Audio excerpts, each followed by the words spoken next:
Assalamualaikum warahmatullahi wabarakatuh. Bismillahirrahmanirrahim. Alhamdulillahirabbil alamin. Wassalatu wassalamu ala sayyidil anbiya'i wal mursalin sayyidina wa maulana Muhammadin wa ala alihi washabihi ajmain. Amma ba'du.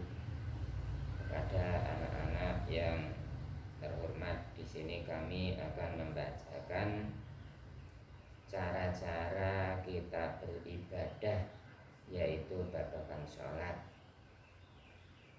Kalau dulu dikatakan oleh ulama, yaitu alaman tajibus sholat, siapa yang diwajibkan sholat? Ya. Jawabnya ala kulli muslimin balighin akilin wa ala wali sobiyin ayak murad fi sholati ba'da tamami sab'i sinina wa yadribahu ala tarkiha ba'da kamali asyrina ba'da kamali asyri sinina. Jadi yang diwajibkan sholat itu ialah setiap orang Islam yang balik dan berakal sempurna,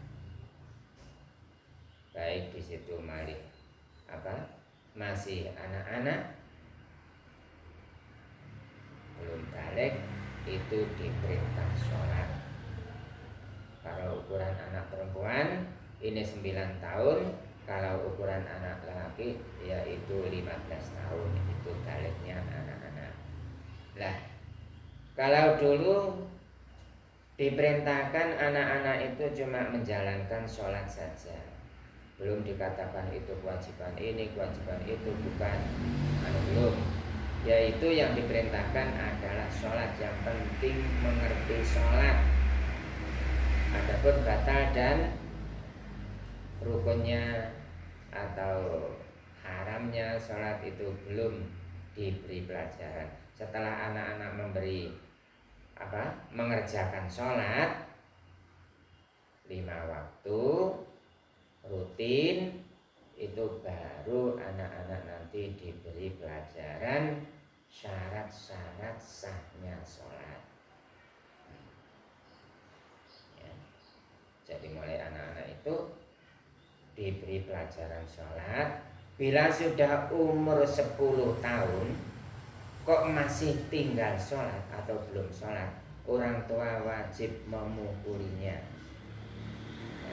Di sini dikatakan wa yadribahu ala tarkiha ba'da kamali asri sinina.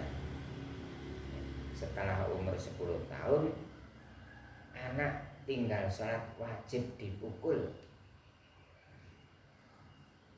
Kemudian kalau menurut anak-anak sekarang ini lebih dari umur 10, bahkan umur 15 atau umur 17 masih bolong-bolong sholatnya. Ya, ini perlu diberi pengarahan anak-anak itu. Lah, untuk anak-anak yang sholatnya bolong-bolong, karena itu sudah menjadi kewajiban, kalau orang Islam harus mengerjakan sholat.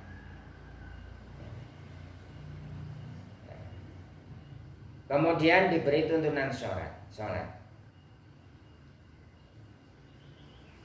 Setelah anak-anak mengerti bahwa sholat itu 5 waktu, subuh, zuhur, asar, maghrib, isya. Zaman Kanjeng Nabi memberi tuntunan, memerintahkan shollu kama ra'aitumuni, sholato sira kabeh kaya sholat ingsun. Memang bener kaya ngono kuwi. Ya.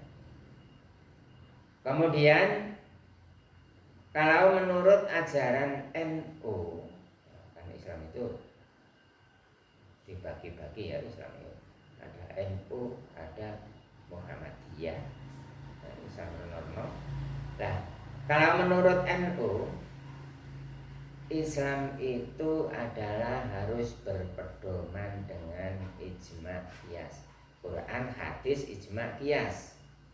Ijma' itu adalah kumpulan ulama, yaitu Imam Syafi'i, Imam Hanafi, Imam Maliki, Imam Hambali, ijma itu. Nah, qiyas ini adalah hukum-hukum dari mufakate para ulama itu disamakan dengan hewan yang lain atau disamakan hukum yang lain.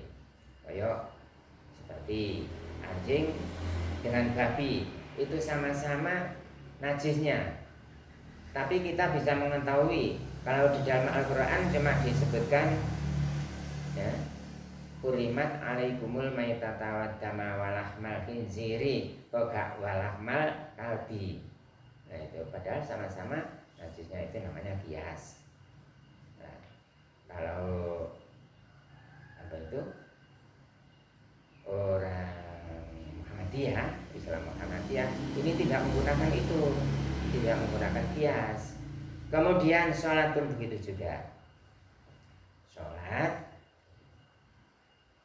kalau di dalam Al-Quran cuma Al-Quran hadis ini tidak mengerti. Wong sholat iku enek tuntunane ruku, ya, ono sholat apa sujud, tapi nunggalane. Nah di situ apa yang nama sholat sekarang? Nah, sholat itu adalah amalan yang dimulai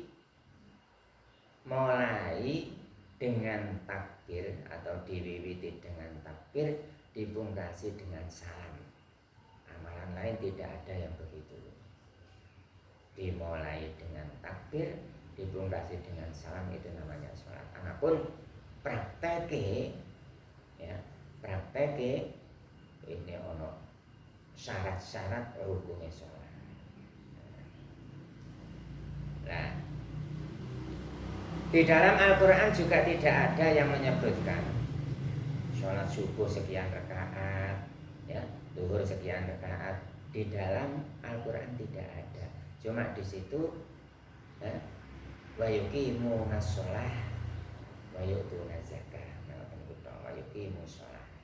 Kadang lain kalimat iqamus sholah wa ita'uz zakah. Jadi gak ono tuntunane neng Al-Quran iku subuh 2 rakaat, maghrib 3 rakaat, ngoten. Lah, mila para ulama para NU, Islam sing NU menggunakan ijma, yaitu mufakate para ulama setelah kanjeng Nabi. Nah, ana tuntunane sholat iku mangko kudu nganggo takbir, sabare takbir, ya. Kudu maca doa iftitah, mari maca iftitah fil Fatihah. Nah, ini tuntunane sholat kaya ngoten niku. Dipungkasi salam, rukuk, sujud, ya, sampai tahiyat salam. Kalau di situ di dalam Al-Quran ini tidak ada tata cara ngoten niku. Lek napa jenenge? Lek wudu iki wonten fasilu wujuhakum wa aydiyakum ilal marafiqi nika. Tentunane ten babe napa niku jenenge babe wudu ten Quran wonten. Tapi lek babe salat niku yen namung yuqimus shalah, iqamus shalah ngoten. Kemudian kalau dikatakan sholat, tata carane di sini diberi penjelasan. Sekarang kam syurutus sholat, berapa syaratnya sholat? Nah, syarat sholat ini ada 5, yaitu toharoh. Toharoh itu sesuci dari hadas besar dan hadas kecil, ya, suci dari hadas besar dan hadas kecil. Nah, kalau hadas besar atau kalau anak putri dikatakan bulanan atau nifas atau wiladah, itu tidak boleh masuk masjid atau musola. Kalau laki-laki ya orang yang junub itu tidak boleh masuk masjid dan masuk sholat, itu hukumnya haram. Kemudian yang kedua yaitu mensuci badan dan pakaian dan tempatnya dari najis. Jadi harus bisa menjaga najis, menjaga kesuciannya dari najis. Andai kata tempatnya itu keramikan kayak ini, nah, katakanlah ini belum tentu suci loh kalau mengerjakan sholat. Kadang-kadang itu, kecuali kalau sering-sering di dipel, nah itu termasuk suci, memang bisa menjaga kesuciannya. Tapi kadang-kadang itu anak-anak kecil itu kan biasa turun keluar masuk itu tanpa sandalan. Nah itu kadang-kadang kan menimbulkan najis. Nah itu orang yang tua harus hati-hati. Kalau bisa pakai sandal jepit itu saja dari jeding ya, ke tempat sholat. Itu pakai sandal yang baik untuk menjaga kesuciannya. Kemudian yang ketiga yaitu satrul aurat.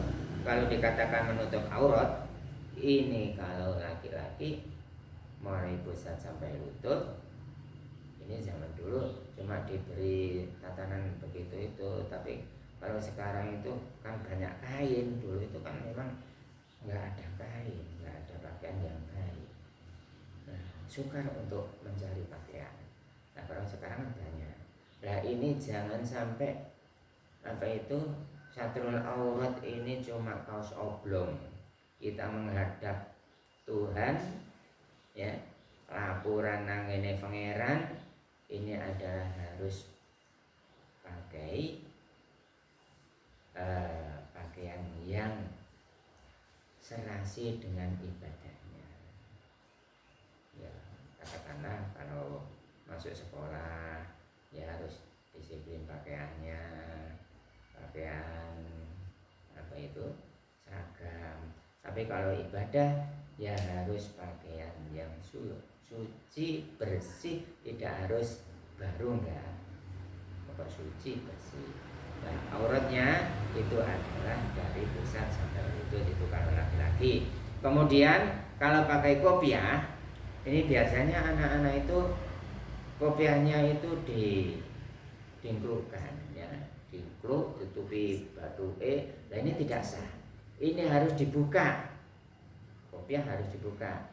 Kemudian pakai baju yang berlengan panjang, kalau bisa putih. Kalau nggak bisa putih ya pokok polos, ya, jangan sampai pakai kaos oblong. Nah, itu kurang sempurna. Ya, ibaratnya kayak anak-anak sowan nang ngene gurune mosok kaos oblong sowalan cekak. Nah ini kan kurang berakhlak, ya, nggak pantas. Sowan nang ngene kiai ini gundulan naik, terus celanane cuma 3/4 itu. Nah itu kan ya nggak baik, kurang. Kemudian kalau anak perempuan, ini adalah semua badan kecuali wajah dan telapak tangan. Nah ini harus hati-hati, ya. Kadang-kadang ini rukoe rodok cingkrang, akhirnya sujud kelihatan. Nah ini kalau nggak segera dan ditutup, ini batal sholatnya. Kemudian kalau mau pakai ruko, ini jangan sampai rambut itu ada yang keluar, baik satu pun, karena itu aurat. Nah, nanti tidak sahnya sholat. Kemudian harus mengetahui waktu, ya. ma'rifatu dukhulil waktu, mengetahui masuknya waktu, baik di situ waktu subuh, waktu zuhur, asar, maghrib, isya, ini harus tahu waktunya. Kemudian dengan syarat menghadap kiblat. Kalau Buddha yang menghadap ke timur, Buddha menghadap ke timur, tapi kalau orang Islam harus menghadap kiblat. Umpama dijawab menghadap sholatmu menghadap nandi ngulon, ya salah. Sholatnya menghadap kiblat. Nah, itu syarat-syarat yang kita harus mengetahui di dalam melakukan sholat. Nah, maka dari itu terutama adalah akhlak, timbul akhlak. Bagaimana cara kita akan mengerjakan sholat, ini harus berakhlak yang baik. Akhlak dengan adab itu lain ya. Kalau akhlak itu timbulnya teko wong sholat, tapi lae adab niku bisa dipelajari walaupun orang tidak sembahyang atau orang kafir itu bisa dipelajari. Contoh kaya umpamane wong sing penggawene apa? Nipu. Itu akhlaknya baik, memang akhlaknya baik. Nipu akhlaknya baik. Nah, itu adalah adab, bisa dipelajari. Tapi saya akhlak, ya, akhlak ini adalah di atas dari adab. Itu bedanya akhlak kalau adab. Adab ya tata krama, akhlak ya tata krama, tapi berbeda lain penggunaan. Mulane cara akhlak itu adalah timbule sangka sembahyang turuti mulai budal masjid ya, kudu pakaiane sing piye, kudu suci, itu adalah akhlak ya. Kudu meneng, gak oleh ngomong-ngomong lek wayahe mlebu masjid, bleng gak oleh ngomong, ini akhlak ya. Wong katene sowan nang ngene pangeran kok mlebu nang jero ngobrol ae. Ini kebanyakan ibu-ibu ya. Kebanyakan ibu-ibu ya, memang ya. Wayah pujian barang sik ya Allah sik ngono ae apa sing dothok nih. Memang kebanyakan ibu-ibu. Tapi kalau laki-laki enggak, masuk begitu masuk belum sudah diam sampai duduk diam, kadang-kadang ikut ujian. Tapi kalau ibu-ibu ya Allah sampai imam masuk itu komat itu masih ada yang dikatakan di dalam masjid itu. Niku ya iso ngomong ibu-ibu mau dikandani ngono ya jane ibu-ibu cangkeme loro lho ngono kuwi iso ngomong ngoten niku. Ya piye ya. Ya Allah, terus. Jadi sampai kayak biyen sampai kayak saprene iku saroh kula memangnya ibu-ibu itu ngoten niku tapi sudah membawa watak. Tapi kan ya iso direksa sajane ngoten niku. Nah, kemudian setelah tahu syarat-syaratnya harus demikian, syarat sholat itu, sekarang harus mengetahui yaitu rakaatnya sholat. Ya. Kenapa sih kok Kanjeng Nabi itu mulai melakukan sholat itu kok subuh dulu, kok gak asar dhisik terus zuhur terus mari ngono subuh terus maghrib ngono, napa kok gak ngoten. Nah, dalam alasan karena Kanjeng Nabi menerima wahyu sholat itu adalah waktu subuh, waktu fajar ini. Turun dari langit kan waktu fajar. Kalau dimulai waktu subuh. Lalu waktu zuhur itu adalah waktu istiwa. Waktu itu waktu matahari di tengah-tengah mulai diarani waktu zuhur, itu waktu yang pondok. Istiwa itu pas tengah-tengah. Nah, waktu istiwa itu itu tidak boleh melakukan sholat apa wae kejaba dina Jumat. Waktu istiwa ya. Waktu istiwa nggak boleh melakukan sholat haram. Nah, balik subuh ya qabla subuhi, ya, qabla subuhi, terus ba'da subuh ba'da subuhi gak ono haram sampai tekan metune srengenge satu mbak itu waktu duha. Kemudian yang keempat yaitu zuhur. Apa yang ketiga? Empat ya? Oh, baru. Ketiga, zuhur. Subuh 2 rakaat, zuhur 4 rakaat, maghrib 3 rakaat, asar 4 rakaat, kemudian isya 4 rakaat. Jadi semuanya itu adalah 17 rakaat. Itu yang harus kita ketahui rakaat-rakaatnya. Adapun untuk sholat-sholat yang mengiring-iringi ba'diyah, sholat fardu, ba'diyah dan qobliyah dan ba'diyah, ini disebut sholat sunnah rawatib.